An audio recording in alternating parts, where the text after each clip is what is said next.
কেউ যদি সম্পদের অনেক মালিক হয়, সে যেন এই চিন্তায় না থাকে রব আমার উপর অনেক খুশি হয়েছে বলে অনেক অডেল সম্পত্তির মালিক করেছে।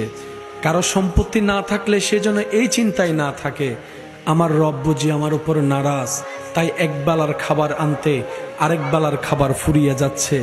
ইসলাম বলে না না, মন ছোট করার কিছু নেই। রব্বুল আলামিনের হিকমতই এমন, কাউকে দিয়ে পরীক্ষা করে, কারো থেকে নিয়ে পরীক্ষা করে, কারো থেকে দিয়ে পরীক্ষা করে, কারো থেকে নিয়ে পরীক্ষা করে। কাউকে সন্তান দিয়ে পরীক্ষায় ফেলে রেখেছে, কারো থেকে সন্তান নিয়ে পরীক্ষায় ফেলে রেখেছে। কাউকে সম্পদ না দিয়ে পরীক্ষার রাস্তায় রেখেছে, কাউকে অডেল সম্পত্তি দিয়ে মহা পরীক্ষার মধ্যে ফেলে রেখেছে।